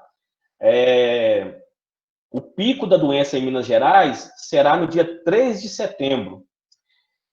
E o final da doença em Minas, na verdade, só acontecerá no início do ano que vem, talvez lá para o final do mês de março, abril, tá? No Brasil, o pico será no dia 27 de agosto, né? É uma previsão, e essa previsão ela é atualizada diariamente a partir dos dados que vão chegando, que todos os dados de hoje serão usados para interpretar, para simulação e para o cálculo da estimativa a partir de amanhã, tá certo? Então, os dados de amanhã serão usados para estimativa de depois de amanhã e daí para frente, assim por diante. Então, esse pico da doença ele pode ser alterado amanhã, depois, assim por diante, a depender dos dados, tá? Mas na verdade, eu queria, agora chegando já ao fim da minha palestra, ninguém tem, nem mesmo cientistas que fazem simulação de dados a partir dos dados reais, certeza de nada. A única certeza que a gente tem é que ninguém tem certeza de nada, né? Quando a gente acha que tem certeza de alguma coisa, a gente pode errar de forma consistente e diariamente, né? Observe essa quantidade aí de twitters que foram colocados na conta do Osmar Terra, que todo mundo já deve conhecê-lo, né? Que toda hora fala, a epidemia está acabando, a epidemia está acabando, vamos voltar a trabalhar, vamos voltar a funcionar, vamos sair do isolamento. É um absurdo esse isolamento, né?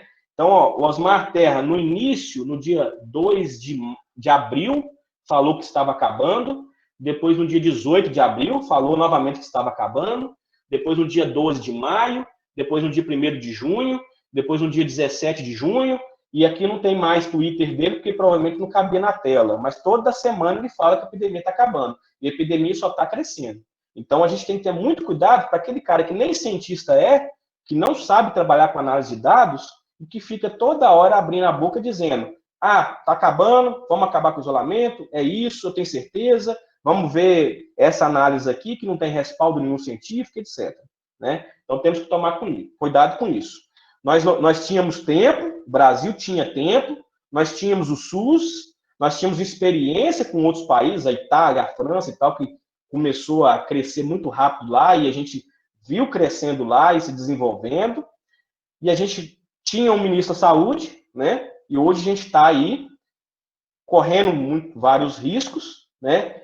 E eu espero ter ressaltado a importância de se confiar no que está sendo dito por fontes seguras, que o isolamento é importante, né? E aí fica aí uma frase que é do Donald Knuth, um dos caras que criaram o LaTeX, um dos maiores cientistas de dados aí, de programadores que ainda está vivo no mundo.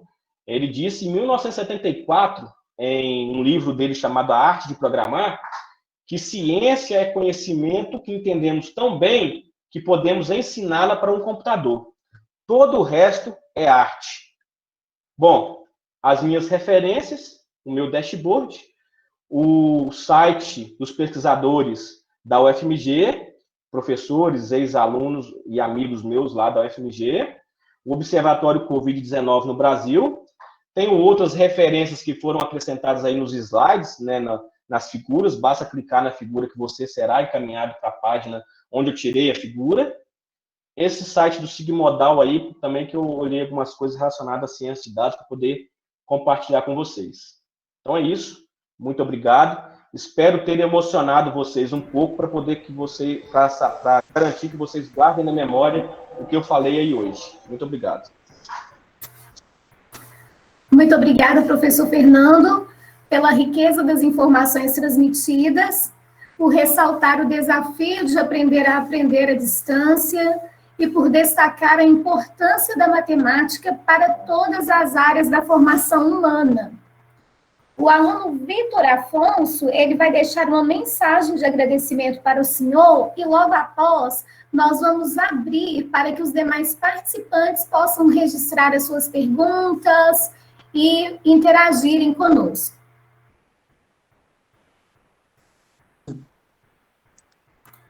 A palavra que expressa nosso sentimento de hoje é gratidão.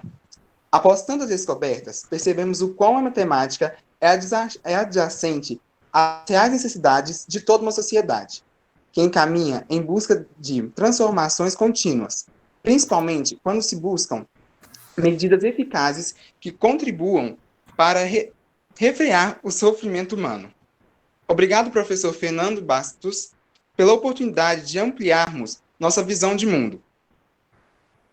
Mais uma vez, que a matemática é a ciência infinita, com a qual ainda temos muito a aprender. A matemática é uma ciência poderosa e bela, problematizada ao mesmo tempo e harmonizada, divina do universo e grandeza de espírito humano. Obrigado, Vitor Cardoso, e obrigado, Márcia, pela mensagem também. Nós que agradecemos, professor Fernando, a oportunidade desse momento tão rico em informações relevantes para a nossa transformação. Agora, os demais participantes podem interagir, podem abrir a câmera, ligar o microfone, registrar suas perguntas.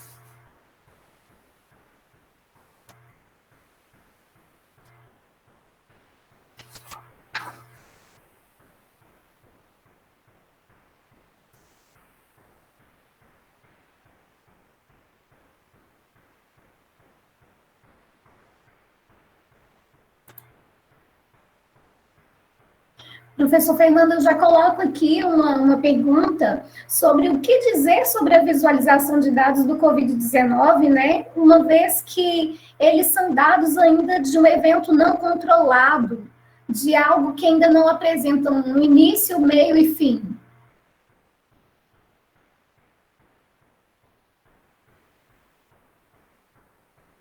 O que dizer sobre a visualização? Sim. Bom, eu acredito que é isso que eu disse, né? A gente tem que tomar, primeiro, muito cuidado onde a gente busca a informação, né? Procurar fontes seguras, né? Não acreditar somente no que a gente vê na televisão, né? Ou que a gente vê num texto jornalístico. Tem que olhar a fonte de quem escreveu aquele texto, onde que ele buscou aquela informação, né? Apesar da doença ter nos gerar muitas dúvidas ainda, a informação em relação ao crescimento da doença, à importância do isolamento, ao contato social que ele afeta, ele ajuda na disseminação, a questão da necessidade da liberação de leitos, né? A gente sabe dessa importância, né?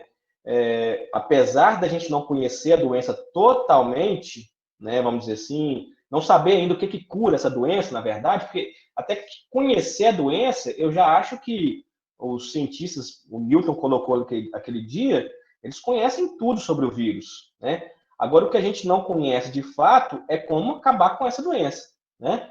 Então, a gente tem que tomar, em questão da visualização, é só o cuidado da fonte. Qual é a fonte, né? Essa que é a pergunta que fica.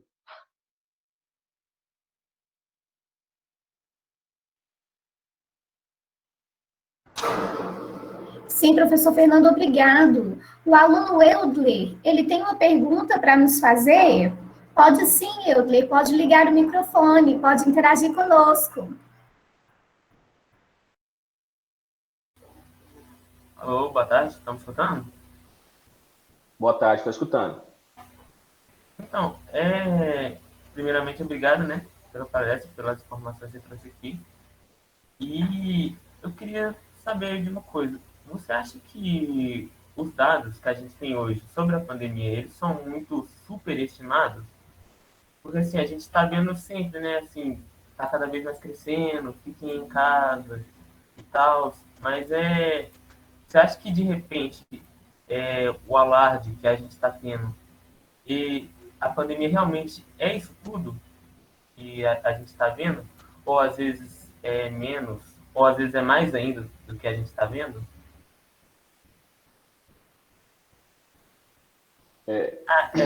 Sério. E outra também, citaria, tipo assim, como interpretar, entendeu? Todos esses dados que a gente está vendo o tempo inteiro.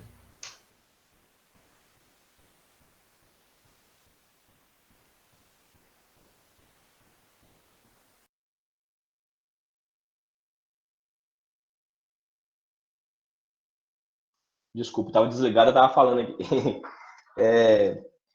Bom, eu acho que é uma ótima pergunta e eu vou te falar o que eu penso. E isso é um pensamento meu enquanto cidadão, enquanto estudante aí da área de ciências de dados, tá? Eu entendo que os dados não estão sendo superestimados. Eu entendo o contrário. Eu acredito que eles estão sendo subestimados em relação ao número de contaminados. O número de óbitos, não, eu acho que o número de óbitos é real, é esse número que a gente está vendo aí. Agora, o número de contaminados, no meu ponto de vista, dado que a doença de cada 100, a gente já sabe que 80, 85 pessoas não adquirem sintomas, não apresentam sintomas da doença, eu entendo que nós estamos subestimando o número de contaminados.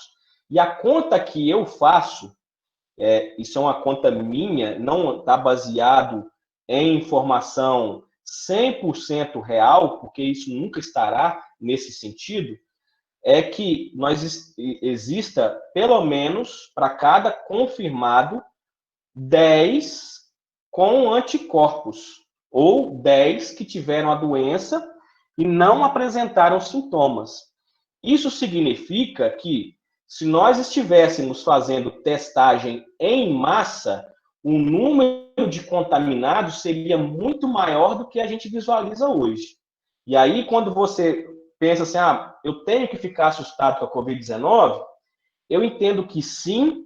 Por quê? Porque ela pode levá-lo à morte e também à necessidade da escolha de quem colocar num leito e quem não colocar. Mas em relação ao percentual de mortes, em relação ao número de contaminados, eu acredito que não seja 4, 5 ou 10% igual estão divulgando. Eu acredito que seja 0,5% ou entre 0,5% e 1%. Por quê? Porque se a gente tem 1,5 milhão de contaminados e eu acredito que tem 10 com anticorpos para cada confirmado, então eu acredito que tenha 15 milhões de contaminados.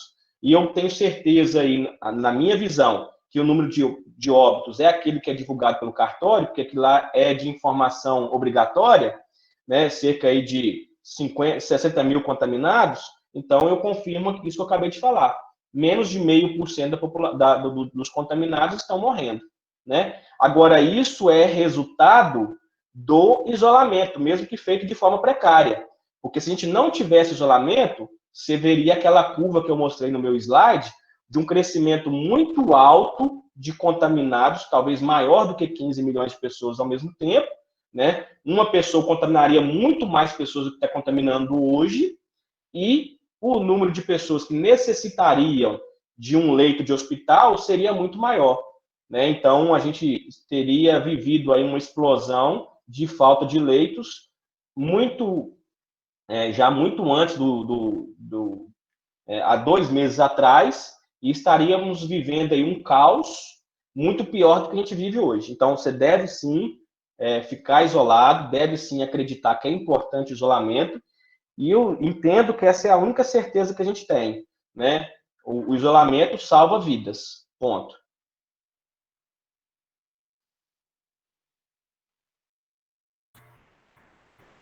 Pessoal, mais alguma pergunta? Vocês têm liberdade de expressarem alguma dúvida, algum questionamento, alguma informação que vocês querem que recoloquem? Márcia, eu tenho uma pergunta para o Fernando. Ótimo, Luiz. Fernando, primeiro eu queria parabenizar aí pela apresentação, né? Deixa eu abrir minha câmera aqui um pouco. Acho que você falou bem, começou bem e terminou muito bem também, né? Falando aí desde o início, para nós professores, que a gente abra mais a nossa mente e permita mais o uso de tecnologia em sala de aula. Acho que isso é extremamente importante aí para todos nós, tá? A pergunta que eu queria fazer é mais matemática, assim. Você lembra aí não sei se todo mundo conhece, mas é bem famoso o site de probabilidade no futebol da UFMG, tá? E lá eles também fazem simulações a partir de determinadas rodadas do campeonato, né? A partir daquilo que aconteceu, eles simulam o que pode acontecer no futuro. E isso aí, essa simulação, eles se baseiam na lei dos grandes números. Você consegue me dizer aí, nessas simulações aí de possível data aí para pico de pandemia em Minas, por exemplo? O que está baseada essa simulação, né? Você disse aí na apresentação que eles analisam os dados até hoje e preveem o que vai acontecer no futuro, né? Tem alguma coisa relacionada a isso com a lei dos grandes números? Ou não? Não tem nada a ver. Ô Luiz, boa tarde aí, muito obrigado pela pergunta, obrigado pelo elogio aí. Quando você falou assim, começou muito bem, eu falei assim, não, vai falar que eu terminei muito mal. Então, sim baseado na lei dos grandes números, baseado no estudo de probabilidade, né? Lá, essas previsões que são feitas, elas são baseadas em modelos de distribuições estatísticas, né? No caso desse modelo que mostra o pico, eles usam inferência bayesiana, que os próprios estimadores ali têm uma certa probabilidade, uma distribuição de probabilidade associada, né?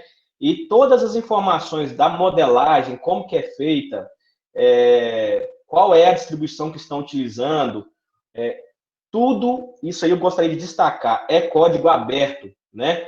Então, tanto da UFMG, quanto de São Paulo, quanto aquele sistema que eu já divulguei para vocês que eu fiz, tudo que a gente está usando é código aberto, então você consegue reproduzir aquilo no seu computador, né? E você consegue estudar qual é o modelo matemático que está sendo utilizado por trás daquilo, tá? Então, sim, usa probabilidade, usa lei dos grandes números, usa distribuição de probabilidade, tá? Por exemplo, a gente vê muito essa curva aí, que eles falam de achatamento, e aí sempre vem na nossa cabeça a curva de distribuição normal, né? Mas não necessariamente eles estão ajustando a distribuição normal, eles poderiam estar ajustando outras distribuições. Hoje eu recebi na associação da ABS, Associação Brasileira de Estatística, um artigo que acabou de ser publicado com um ajuste de uma distribuição assimétrica, que é a da distribuição Binimal-Saunders. Essa curvinha que você vê, toda bonitinha, simétrica e tal, da distribuição normal, talvez ela não se ajuste bem a esses dados, porque talvez a curva não será essa, né? Mas, respondendo a sua pergunta objetivamente, sim, usa sim esses conceitos. Beleza. Obrigado. Valeu. Obrigado você. Valeu.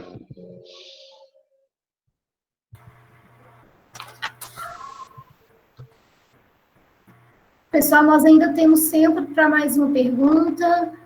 Os nossos participantes querem deixar algum registro?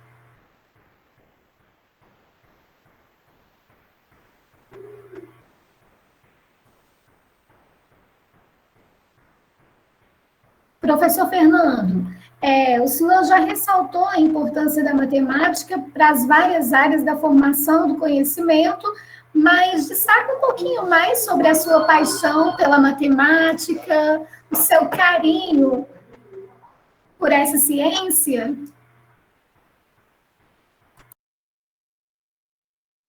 Essa é uma.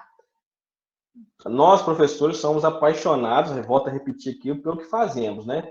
Então, eu gosto muito de matemática, gosto muito de estatística, eu sou um workaholic, né? Aquele trabalhador intensivo, né? Estou sempre no computador, sempre trabalhando, sempre estudando. Isso a minha esposa está presente aí e briga comigo às vezes para poder largar um pouquinho, né? Tirar a bunda da cadeira e fazer alguma atividade física, porque eu fico aqui. Mas a matemática hoje, ela é uma das principais ferramentas que será cobrada de qualquer profissional no futuro, tá? Matemática, estatística. Hoje nós não vivemos sem tecnologia. E a base da tecnologia é matemática, é conhecimento matemático, né? E só de falar, né, que a base da tecnologia, das ferramentas tecnológicas é criada a partir da matemática, eu acho que eu já motivo todo estudante do ensino fundamental e médio, né? Porque é o que eles usam hoje. E eu acho que eles já sabem, são nativos digitais, como coloquei, e já sabem da importância dessas ferramentas, né? Para poder aprender a criar uma ferramenta dessa, você vai precisar de matemática, você vai precisar de estatística e você vai precisar de programação, tá? Então, estudem matemática, não deixem de procurar se informarem sobre conteúdos novos, não deixem de aprender conteúdos que vocês não necessariamente vão ver em sala de aula, porque isso será muito importante na formação de vocês, tá? Acho que é isso aí, tentei resumir, porque sobre matemática eu poderia ficar falando aqui 1 hora.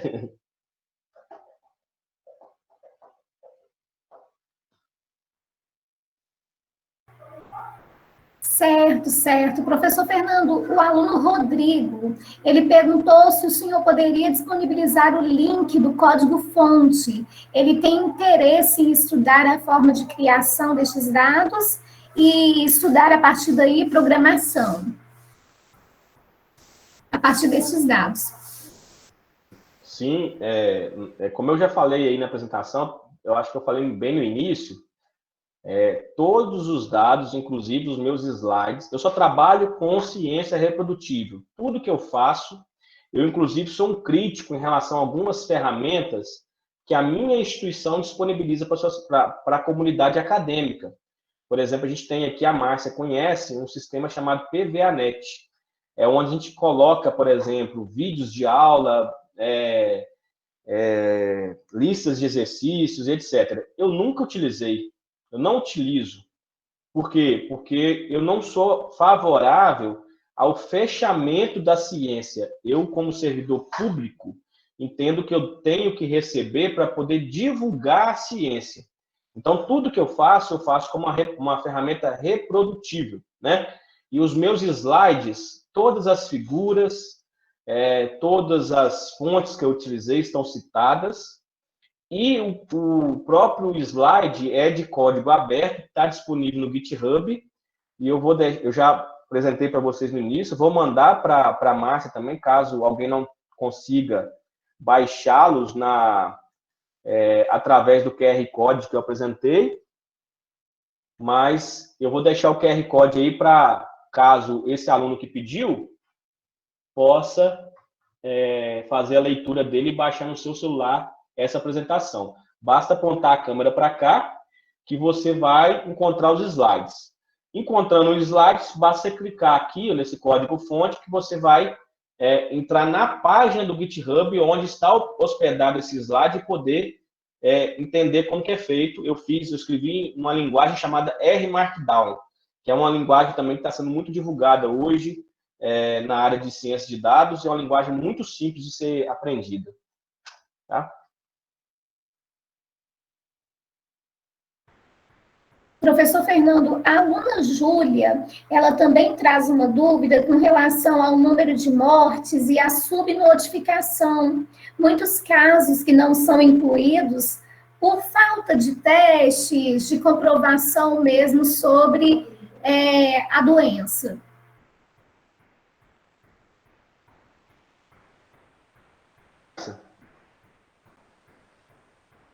Repete a pergunta, por favor, desculpa. A pergunta da Júlia, ela se refere à questão da subnotificação, dos casos que não têm registro, da falta de testes, o que fazer com a análise, né, para analisar esses gráficos diante dessas faltas de informações que refletem a realidade? É ótima pergunta, né? Na verdade, essas informações, elas, de certa forma, se referem sim à realidade, né? Os dados de fatos de contaminados estão crescendo, os dados de mortalidade também, né? Só que falta dados, né? A questão é essa. E por que faltam os dados? Porque talvez nós, enquanto sociedade, não cobremos dos nossos gestores a transparência, não coloquemos gestores responsáveis. Então, nós temos uma parcela de responsabilidade na cobrança de informações pelos gestores públicos. Nós não podemos aceitar que, por exemplo, uma secretaria ou um ministério comece fazendo a divulgação de um banco de dados e, no metade do jogo, mude esse formato, por exemplo, como aconteceu com o Ministério da Saúde. Não sei se vocês perceberam, mas toda a mídia, todos os pesquisadores que estavam trabalhando com esses dados, todas as instituições de pesquisa lançaram notas cobrando da presidência, cobrando do Ministério da Saúde, que voltasse atrás e que apresentasse os dados como eram antes. Veja bem, se você quer mudar alguma coisa com o jogo andando, continue com aquele jogo andando e faça essa mudança num jogo separado, né? Vamos fazer o seguinte, eu quero mudar a apresentação dos dados. Então, eu continuo com essa, porque existem hoje vários sistemas baseados nessa divulgação, e vou fazer uma outra divulgação em paralelo, que eu acredito ser diferente, ser melhor. A partir do momento que as pessoas e a sociedade julguem que aquela segunda é melhor, aí eu abandono a primeira. Do contrário, não. Né? Então, nós precisamos, enquanto sociedade, cobrar mais a transparência nas informações. Nós não somos, ou nós não somos apresentados de forma transparente a quase nenhum dado no Brasil. Então, tem casos de subnotificação, tem casos de falta de apresentação de recurso no portal da transparência, tem casos de pessoas que estão recebendo altos salários que não aparecem no portal da transparência por algum motivo, e etc. Então, nós vivemos sobre a égide da falta de informação. E isso mudou de um tempo para cá, melhorou de um tempo para cá, mas nós corremos o risco de, em algum momento, se perder isso. Nós temos que estar vigilantes de forma constante. Eu acho que assim fica registrada a minha resposta para Júlia, né?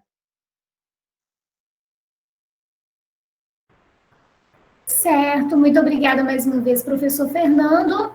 E há mais alguma pergunta? Mais algum dos nossos participantes querem interagir? Magno quer registrar para nós um pouco de sua experiência, Magno? O professor Fernando ressaltou, né, da importância do trabalho realizado por você. Vou falar rapidinho. Eu também estou trabalhando num grupo de pesquisa, eu sou aluno da USP. A gente faz um trabalho para identificar, na verdade, se, de fato, né, o que o Fernando mencionou do achatamento da curva, né, se de fato o isolamento social fez efeito no acelerar ou desacelerar o crescimento da curva de novos casos, né? E aí a gente faz, né, diariamente essa análise para diversas cidades do Brasil, para todos os estados, alguns países, e de fato a gente vê, aí a gente consegue identificar datas em que mudou o comportamento da doença. Aí a gente vai investigar, por exemplo, aqui no caso de São Paulo, a gente foi investigar se aquelas datas que o nosso algoritmo disse que o comportamento do crescimento do número de novos casos mudou, a gente quer ver se aquelas datas fazem sentido. E aí a gente vai ver que elas batem mais ou menos com as datas em que foi né, instaurada a quarentena, e depois você vê que as pessoas passaram a desrespeitar a quarentena, então aí o número de casos volta a aumentar.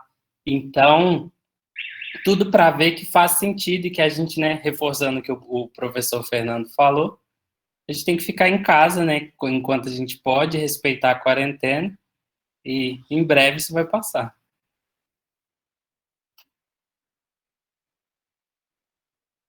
Muito obrigado, Magno. Então, é bom saber, né, que tem mais alguns modelos que confirmam essa questão do isolamento. Eu te parabenizo pelo seu trabalho também, né? Nós, estatísticos, nós, estudantes, nós, professores, pesquisadores, estamos tentando, de alguma forma, ajudar a sociedade, né? Qualquer pesquisa no sentido da Covid-19, hoje, ela se faz muito importante, necessária, né? Para a gente poder ter mais informações, mais variáveis para o julgamento do crescimento ou decrescimento, para o abandono do isolamento ou permanência do isolamento, né? E eu fico satisfeito de ouvir aí que... E eu acho que é importante para divulgar a ciência, né? Porque a gente vive um momento de descredibilização, né, da ciência, da universidade. Isso. Então é extremamente importante. Também, né, deixar o parabéns pela sua palestra, que foi ótima. Obrigado. E agradecer aí pelas suas contribuições também. Obrigado, Fernando. E é importante você falar isso da questão das universidades, né? Porque hoje está sendo dito para os nossos alunos de ensino fundamental e médio que eles não precisam lutar tanto para entrar na universidade, né? Que tem outras coisas que eles podem fazer. Mas a gente não pode deixar de dizer para eles que eles têm que batalhar, sim, para poder entrar numa instituição que contribui com a sociedade, que faz pesquisa, né, que dá respostas à sociedade, que gera informação, que gera tecnologia, né?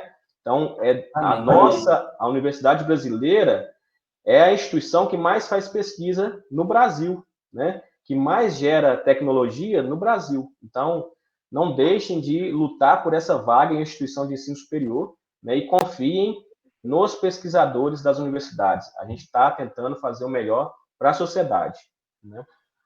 Com certeza. Isso aí, Fernando. Uma pergunta, Magno, para você, já que você falou que está trabalhando sobre essas datas, é análise de série temporal, análise de interferência, está fazendo?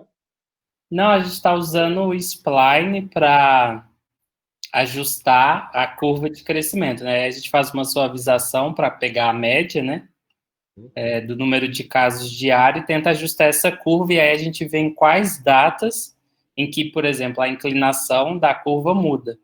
Que legal. Né? E aí essas datas aí a gente vê e vai estudar por que foram essas datas, o que aconteceu perto desses dias para fazer a curva ter mudado. Aí que a gente encontra essas justificativas. Entendi. Legal. Obrigado. Parabéns aí pelo trabalho. Obrigado. Nós vamos encerrar o nosso evento de hoje. Agradeço mais uma vez ao professor Fernando pelas contribuições, certos de que não seremos mais os mesmos, pois sofremos transformações a partir do conhecimento transmitido. Muito obrigada aos demais participantes. Sim, professor Fernando. Quero agradecer mais uma vez o convite. Foi muito bom participar do evento. Espero que eu tenha contribuído aí com algumas informações importantes para os alunos do ensino fundamental, médio, e para os professores que participaram do evento, né? E quero me colocar à disposição, né? Caso alguém tenha mais alguma dúvida, caso alguém queira entrar em contato para saber alguma coisa sobre essa ferramenta que eu disponibilizei, sobre como aprender a criar uma ferramenta dessa, estou à disposição para ajudar, tá bom? Muito obrigada. Vou transmitir todas as informações para os alunos, até mesmo para aqueles que, por motivo de algum evento, não pôde estar presente. E nós só temos a agradecer, certos de que a nossa parceria não termina aqui. Isso é só o início de uma ótima parceria. Muito obrigada. Com certeza. Obrigado você. Um abraço a todos. Obrigado, Magno. Obrigado, Luiz. Obrigado, Miranda. Obrigado, Fernando. Tá joia. Obrigado a minha esposa também, que esteve presente aí. Uma ótima tarde a todos. Muito obrigada pela presença e um ótimo final de semana. Tchau, tchau.